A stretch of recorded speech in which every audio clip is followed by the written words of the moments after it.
श्री परमात्मने नमः। यथार्थ गीता श्रीमद् भगवत गीता अथ सप्तदशो अध्याय। अध्याय 16 के अंत में योगेश्वर श्री कृष्ण ने स्पष्ट कहा कि काम, क्रोध और लोभ के त्यागने पर ही कर्म आरंभ होता है, जिसे मैंने बार बार कहा है। जिस नियत कर्म को बिना किए न सुख, न सिद्धि और न परम गति ही मिलती है। इसलिए अब तुम्हारे लिए कर्तव्य और अकर्तव्य की व्यवस्था में कि क्या करूं क्या न करूं, इसके संबंध में शास्त्र ही प्रमाण है, कोई अन्य शास्त्र नहीं, बल्कि इति गुह्यतमं शास्त्रमिदम्। गीता स्वयं शास्त्र है। अन्य शास्त्र भी हैं, किंतु यहां इसी गीता शास्त्र पर दृष्टि रखें, दूसरा न ढूंढने लगे। दूसरी जगह ढूंढेंगे तो ये क्रमबद्धता नहीं मिलेगी, अतः भटक जाएंगे। इस पर अर्जुन ने प्रश्न किया। अर्जुन उवाच।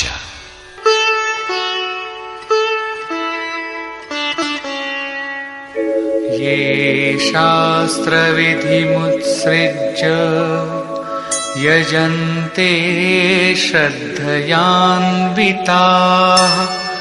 तेषां निष्ठा तु का कृष्ण सत्वमाहो रजस्तमः।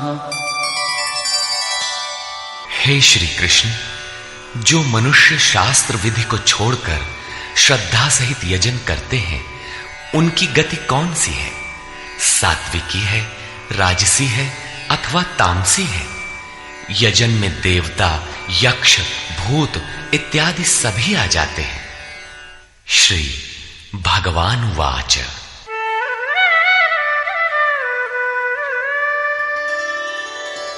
त्रिविधा भवति श्रद्धा देहिनां सा स्वभावजा सात्विकी राजसी चैव तामसी चेति तां शृणु। अध्याय 2 में योगेश्वर ने बताया था कि अर्जुन, इस योग में निर्धारित क्रिया एक ही है। अविवेकियों की बुद्धि अनंत शाखाओं वाली होती है, इसलिए वे अनंत क्रियाओं का विस्तार कर लेते हैं। दिखावटी शोभा युक्त वाणी में उसे व्यक्त भी करते हैं। उनकी वाणी की छाप जिनके चित्त पर पड़ती है अर्जुन, उनकी भी बुद्धि नष्ट हो जाती है, न कि कुछ पाते हैं। ठीक इसी की पुनरावृत्ति यहां पर भी है कि जो शास्त्र विधि मुत्सृज्य, शास्त्र विधि को त्याग कर भजते हैं, उनकी श्रद्धा भी 3 प्रकार की होती है। इस पर श्री कृष्ण ने कहा, मनुष्य की आदत से उत्पन्न हुई वो श्रद्धा सात्विकी, राजसी तथा तामसी, ऐसे 3 प्रकार की होती है। उसे तुम मुझसे सुन। मनुष्य के हृदय में यह श्रद्धा अविरल है।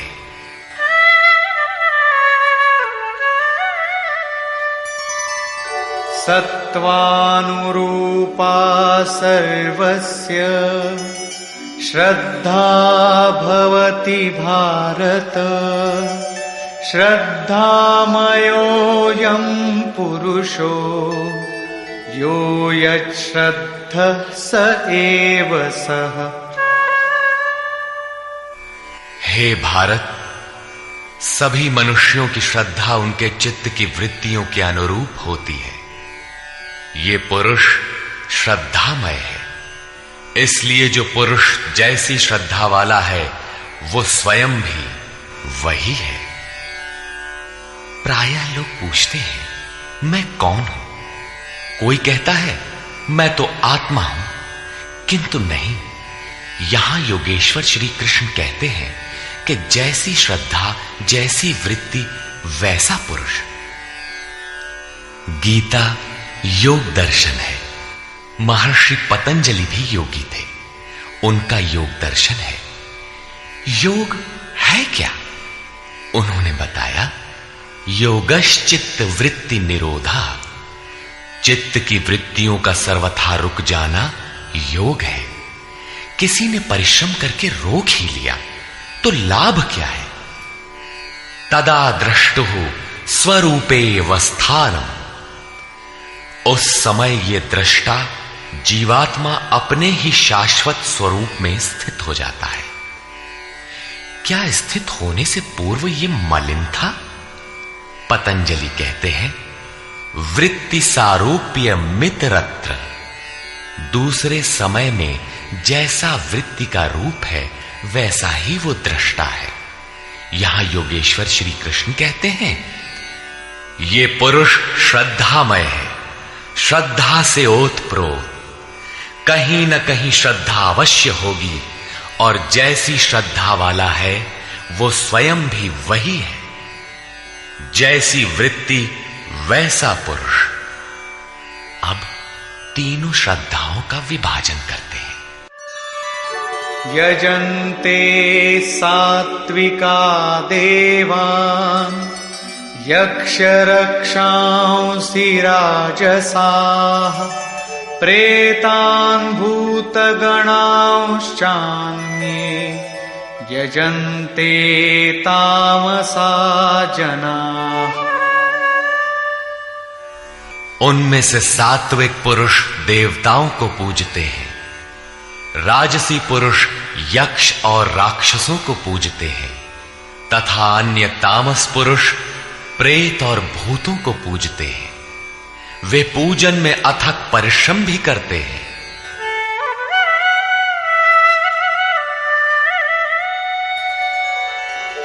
अशास्त्र विहितं घोरं तप्यन्ते ये तपो जनाः दम्भाहंकार संयुक्ताः कामरागबलान्विताः।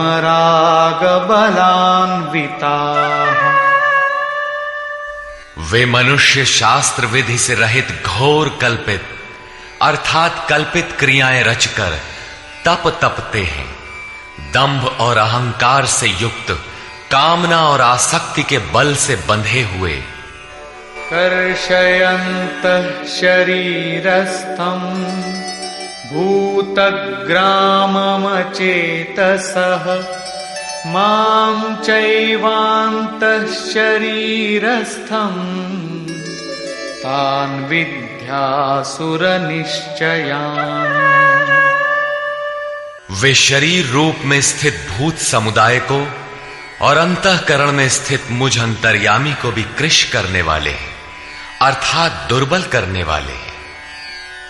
आत्मा प्रकृति के दरारों में पड़कर विकारों से दुर्बल और यज्ञ साधनों से सबल होती है। उन अज्ञानियों अर्थात अचेतों को निश्चय हेतु असुर जान, अर्थात वे सब के सब असुर हैं। प्रश्न पूरा हुआ। शास्त्र विधि को त्याग कर भजने वाले सात्विक पुरुष देवताओं को, राजसी पुरुष यक्ष राक्षसों को और तामसी पुरुष भूत प्रेतों को पूजते हैं। केवल पूजते ही नहीं, घोर तप तपते हैं। किंतु अर्जुन, शरीर रूप से भूतों को और अंतर्यामी रूप से स्थित मुझ परमात्मा को दुर्बल करने वाले हैं, मुझसे दूरी पैदा करते हैं, न कि भजते हैं। उनको तू असुर जान, अर्थात देवताओं को पूजने वाले भी असुर ही हैं। इससे अधिक कोई क्या कहेगा? अतः जिसके ये सभी अंश मात्र हैं, उन मूल एक परमात्मा का भजन करें। इस पर परम योगेश्वर श्री कृष्ण ने बारंबार बल दिया है।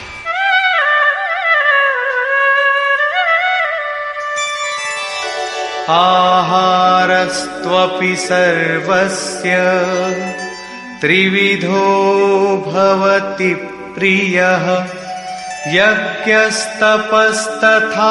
दानं तेषां भेदमिमं शृणु।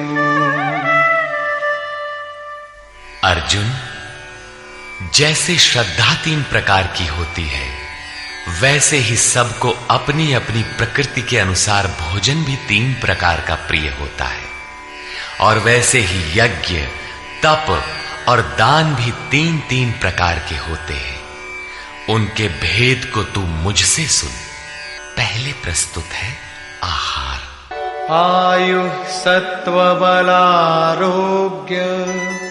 सुख प्रीति विवर्धनाः रस्या स्निग्धा स्थिरा हृत्या आहारा सात्विक प्रिया।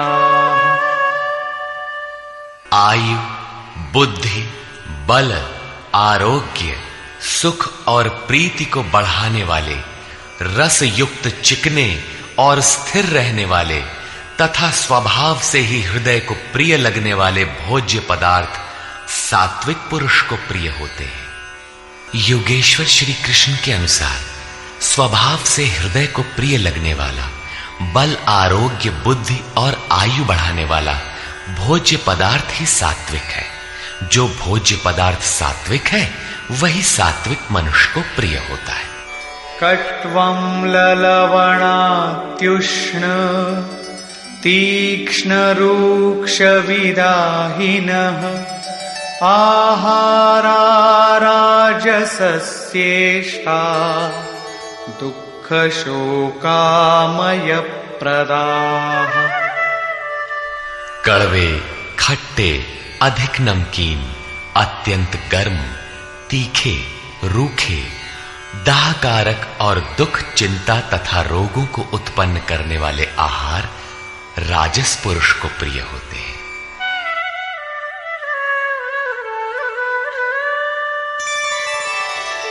यातयामं गतरसं पूतिपर्युषितं च यत् उच्छिष्टमपि चामेध्यं भोजनं तामसप्रियम्। जो भोजन 1 प्रहर अर्थात 3 घंटे से अधिक पहले का बना हुआ है, गत रसम, रस रहित, दुर्गंध युक्त, बासी, उच्छिष्ट अर्थात जूठा और अपवित्र भी है, वो तामस पुरुष को प्रिय होता है। प्रश्न पूरा हुआ। अब प्रस्तुत है यज्ञ।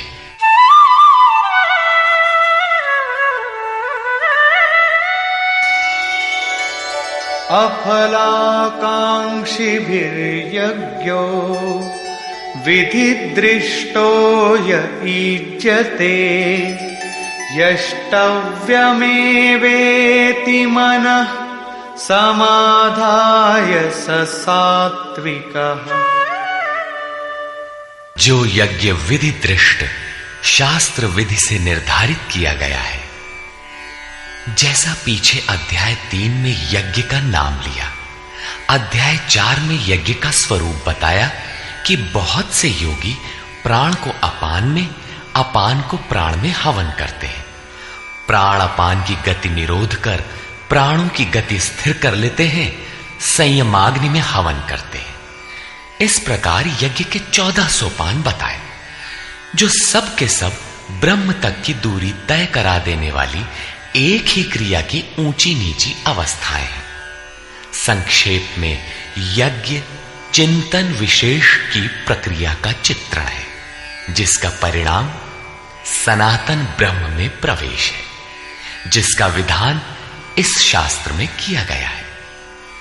उसी शास्त्र विधान पर पुनः बल देते हैं कि अर्जुन, शास्त्र विधि से नियत किए हुए जिसे करना ही कर्तव्य है तथा जो मन का निरोध करने वाला है, जो फल को न चाहने वाले पुरुषों द्वारा किया जाता है, वो यज्ञ सात्विक है।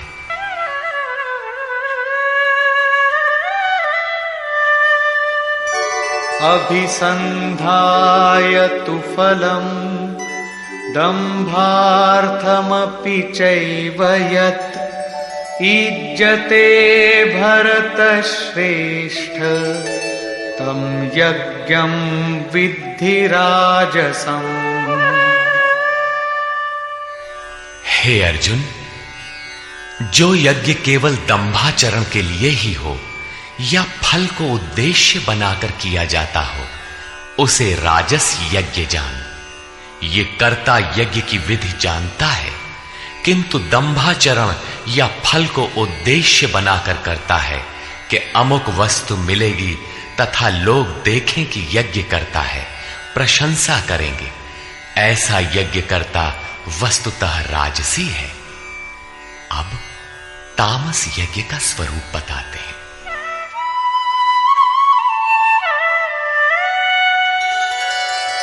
विधिहीनमसृष्टान्नम् मन्त्रहीनमदक्षिणम् श्रद्धाविरहितं यज्ञं तामसं परिचक्षते। जो यज्ञ शास्त्र विधि से रहित है, जो अन्न अर्थात परमात्मा की सृष्टि कर सकने में असमर्थ है, मन को अंतराल में निरुद्ध करने की क्षमता से रहित है, दक्षिणा अर्थात सर्वस्व के समर्पण से रहित है तथा जो श्रद्धा रहित है, ऐसा यज्ञ तामस यज्ञ कहा जाता है। ऐसा पुरुष वास्तविक यज्ञ को जानता ही नहीं। अब प्रस्तुत है तप। देवद्विज गुरु प्राज्ञ पूजनं शौचमार्जवम् ब्रह्मचर्यमहिंसा च शारीरं तप उच्यते। परम देव परमात्मा द्वैत पर जय प्राप्त करने वाले द्विज सद्गुरु और ज्ञानी जनों का पूजन पवित्रता, सरलता, ब्रह्मचर्य तथा अहिंसा शरीर संबंधी तप कहा जाता है।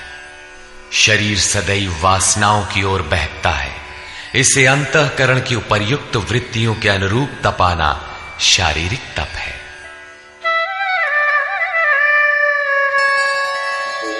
अनुद्वेगकरं वाक्यं सत्यं प्रियहितं च यत् स्वाध्यायाभ्यसनं चैव वाङ्मयं तप उच्यते।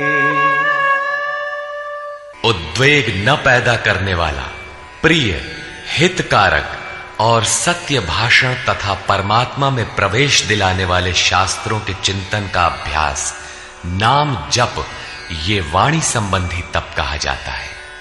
वाणी विषयोन्मुख विचारों को भी व्यक्त करती रहती है।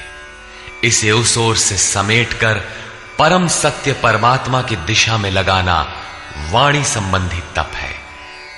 अब मन संबंधी तप देखें।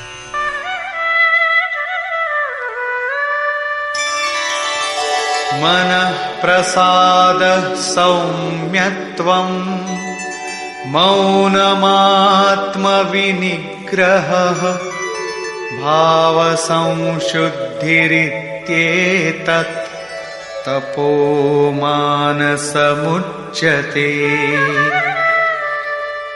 मन की प्रसन्नता, सौम्य भाव, मौन अर्थात इष्ट के अतिरिक्त अन्य विषयों का स्मरण भी न हो, मन का निरोध, अंतःकरण की सर्वथा पवित्रता, ये मन संबंधी तप कहा जाता है। उपर्युक्त तीनों अर्थात शरीर, वाणी और मन का तप मिलाकर एक सात्विक तप है।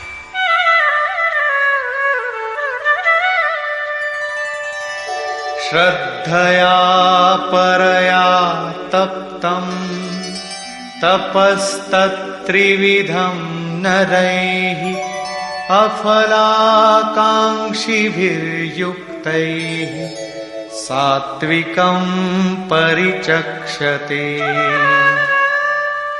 फल को न चाहते हुए अर्थात निष्काम कर्म से युक्त पुरुषों द्वारा परम श्रद्धा से किए हुए उपर्युक्त तीनों तपों को मिलाकर सात्विक तप कहते हैं। अब प्रस्तुत है राजस तप।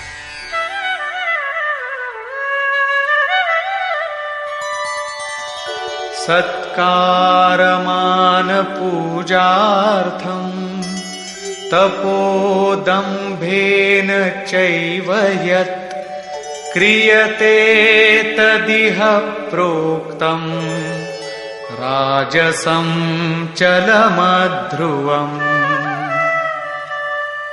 जो तप सत्कार, मान और पूजा के लिए अथवा केवल पाखंड से ही किया जाता है, वो अनिश्चित एवं चंचल फल वाला तप राजस कहा गया है।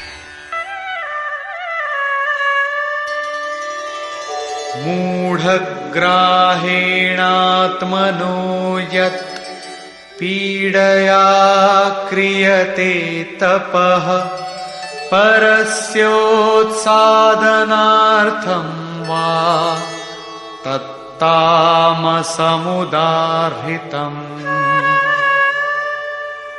जो तप मूर्खता पूर्वक हठ से मन, वाणी और शरीर की पीड़ा सहित अथवा दूसरे का अनिष्ट करने के लिए बदले की भावना से किया जाता है, वो तप तामस कहा गया है।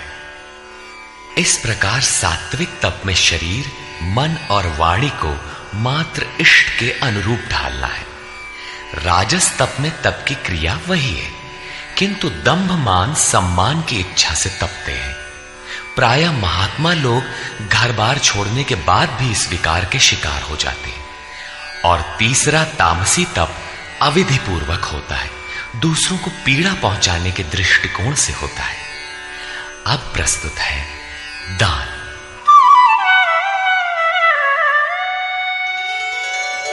दातव्यमिति यद्दानम् दीयतेऽनुपकारिणे देशे काले च पात्रे च तद्दानं सात्विकं स्मृतम्। दान देना ही कर्तव्य है। इस भाव से जो दान देश अर्थात स्थान, काल अर्थात समयानुकूल और सत्य पात्र के प्राप्त होने पर बदले में उपकार की भावना से रहित होकर दिया जाता है, वो दान सात्विक कहा गया है।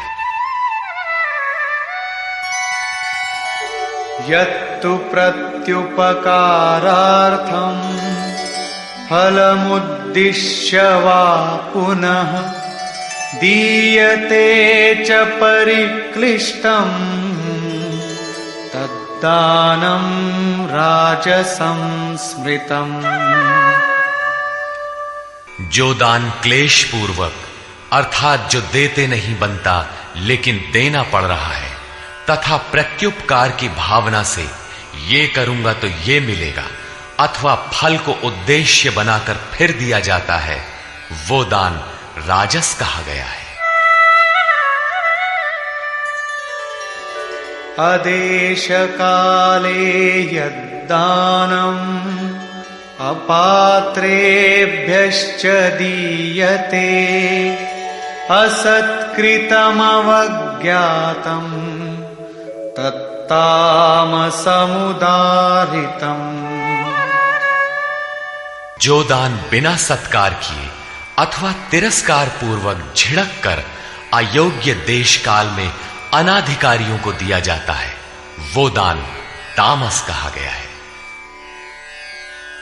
पूज्य महाराज जी कहा करते थे, हो कुपात्र को दान देने से दाता नष्ट हो जाता है।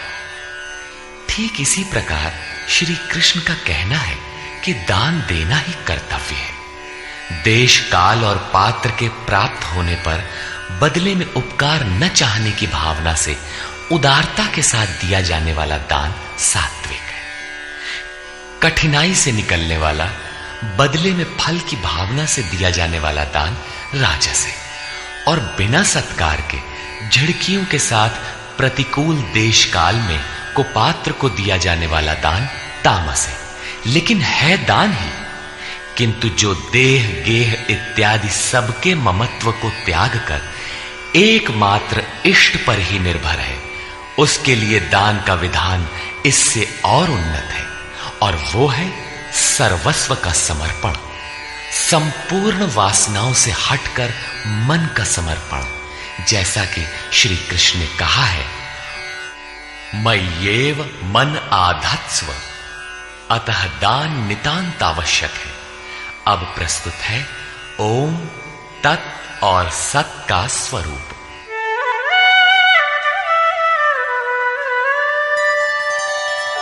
ॐ तत्सदिति निर्देशो ब्रह्मणः त्रिविधः स्मृतः ब्राह्मणास्तेन वेदाश्च यज्ञाश्च विहिताः पुरा। अर्जुन, ओम तत् और सत ऐसा 3 प्रकार का नाम ब्रह्मणः निर्देशः स्मृतः, ब्रह्म का निर्देश करता है, स्मृति दिलाता है, संकेत करता है और ब्रह्म का परिचायक है।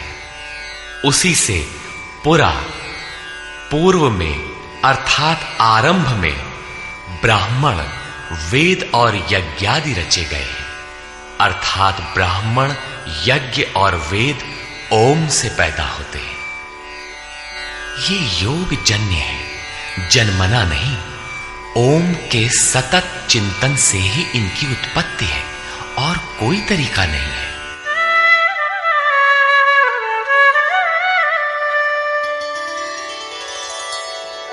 तस्मादोमित्युदाहृत्य यज्ञदान तपः क्रियाः प्रवर्तन्ते विधानोक्ता सततं ब्रह्मवादिनाम्। इसलिए ब्रह्म का कथन करने वाले पुरुषों की शास्त्र विधि से नियत की हुई यज्ञ, दान और तप क्रियाएं निरंतर ओम इस नाम को उच्चारण करके ही की जाती है, जिसमें उस ब्रह्म का स्मरण हो जाए। अब तत् शब्द का प्रयोग बताते हैं।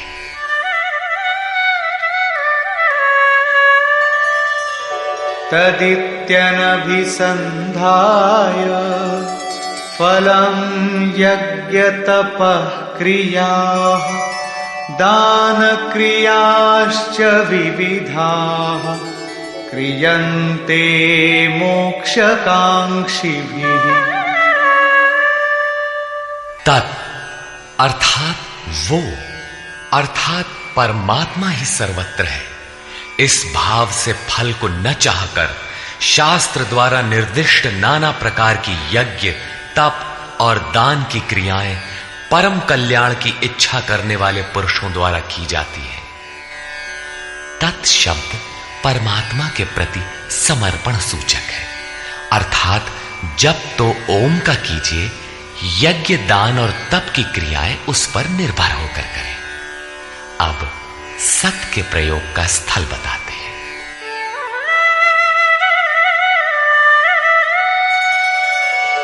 सद्भावे साधुभावे च सदित्येतत् प्रयुज्यते प्रशस्ते कर्मणि तथा सच्छब्दः पार्थयुज्यते।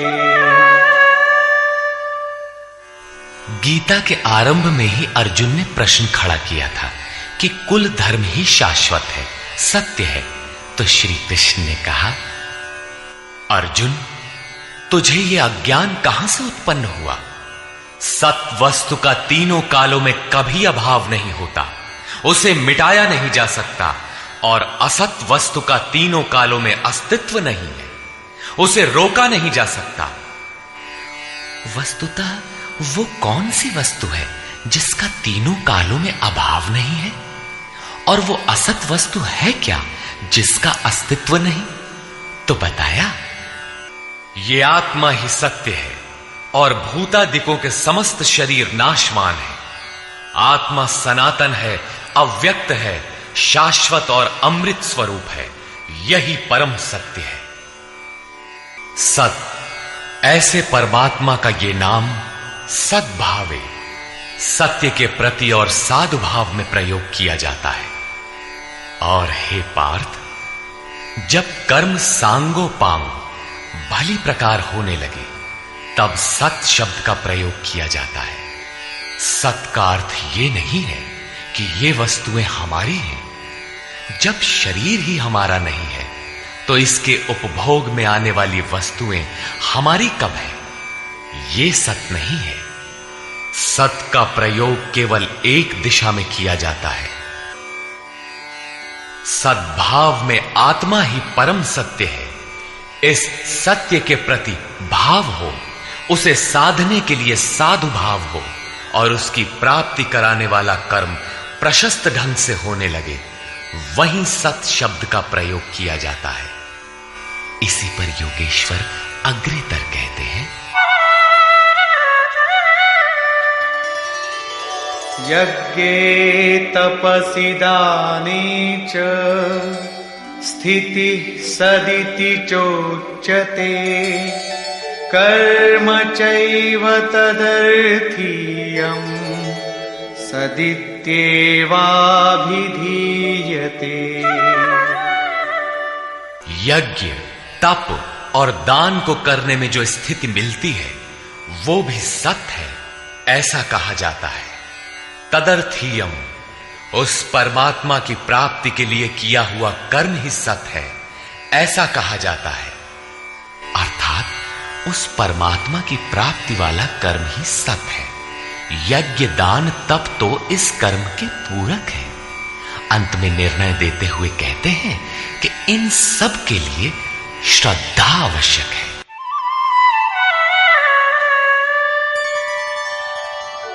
अश्रद्धया हुतं दत्तं तपस्तप्तं कृतं च यत् असदित्युच्यते पार्थ न च तत्प्रेत्य नो इह। हे पार्थ, बिना श्रद्धा के किया हुआ हवन, दिया हुआ दान, तपा हुआ तप और जो कुछ भी किया हुआ कर्म है, वो सब असत है, ऐसा कहा जाता है। वो ना तो इस लोक में और न परलोक में ही लाभदायक है। अतः समर्पण के साथ श्रद्धा नितांत आवश्यक है। निष्कर्ष,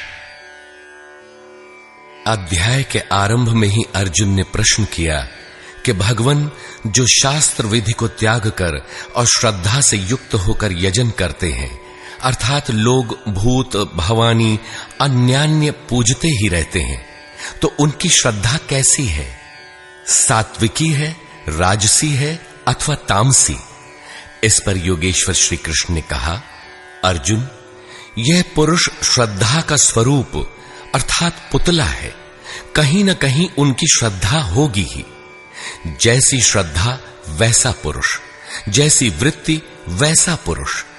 उनकी वह श्रद्धा सात्विकी, राजसी और तामसी 3 प्रकार की होती है। सात्विकी श्रद्धा वाले देवताओं को राजसी श्रद्धा वाले यक्ष अर्थात जो यश शौर्य प्रदान करें, राक्षसों अर्थात जो सुरक्षा दे सके का पीछा करते हैं, और तामसी श्रद्धा वाले भूत प्रेतों को पूजते हैं। शास्त्र विधि से रहित इन पूजाओं द्वारा ये तीनों प्रकार के श्रद्धालु शरीर में स्थित भूत समुदाय अर्थात अपने संकल्पों और हृदय देश में स्थित मुझ अंतर्यामी को भी कृश करते हैं, न कि पूजते हैं। उन सबको निश्चय ही तू असुर जान, अर्थात भूत प्रेत यक्ष राक्षस तथा देवताओं को पूजने वाले असुर हैं। देवता प्रसंग को श्री कृष्ण ने यहां तीसरी बार उठाया है। पहले अध्याय 7 में उन्होंने कहा कि अर्जुन, कामनाओं ने जिनका ज्ञान हर लिया है, वही मूढ़ बुद्धि अन्य देवताओं को पूजा करते हैं। दूसरी बार अध्याय 9 में उसी प्रश्न को दोहराते हुए कहा, जो अन्यान्य देवताओं की पूजा करते हैं वे भी मुझे ही पूजते हैं। किंतु उनका वह पूजन अविधि पूर्वक अर्थात शास्त्र में निर्धारित विधि से भिन्न है, अतः वह नष्ट हो जाता है। यहां अध्याय 17 में उन्हें आसुरी स्वभाव वाला कहकर संबोधित किया। श्री कृष्ण के शब्दों में एक परमात्मा की ही पूजा का विधान है। तदनंतर योगेश्वर श्री कृष्ण ने 4 प्रश्न लिए। आहार, यज्ञ, तप और दान। आहार 3 प्रकार के होते हैं। सात्विक पुरुष को तो आरोग्य प्रदान करने वाले, स्वाभाविक प्रिय लगने वाले स्निग्ध आहार प्रिय होते हैं। राजस पुरुष को कड़वे, तीक्ष्ण, उष्ण, चटपटे, मसालेदार, रोगवर्धक आहार प्रिय होते हैं। तामस पुरुष को जूठा, बासी और अपवित्र आहार प्रिय होता है। शास्त्र विधि से निर्दिष्ट यज्ञ अर्थात जो आराधना की अंतः क्रियाएं हैं, जो मन का निरोध करता है, फलाकांक्षा से रहित, वह यज्ञ सात्विक है। दंभ प्रदर्शन तथा फल के लिए किए जाने वाला वही यज्ञ राजस है और शास्त्र विधि से रहित मंत्र, दान तथा बगैर श्रद्धा से किया हुआ यज्ञ तामस है। परमदेव परमात्मा में प्रवेश दिलाने वाली सारी योग्यताएं जिनमें हैं, उन प्राज्ञ सद्गुरु की अर्चना, सेवा और अंतःकरण से अहिंसा, ब्रह्मचर्य और पवित्रता के अनुरूप शरीर को तपाना शरीर का तप है। सत्य, प्रिय और हितकर बोलना वाणी का तप है और मन को कर्म में प्रवृत्त रखना, इष्ट के अतिरिक्त विषयों के चिंतन में मन को मौन रखना मन संबंधी तप है। मन, वाणी और शरीर तीनों मिलाकर इस ओर तपाना सात्विक तप है।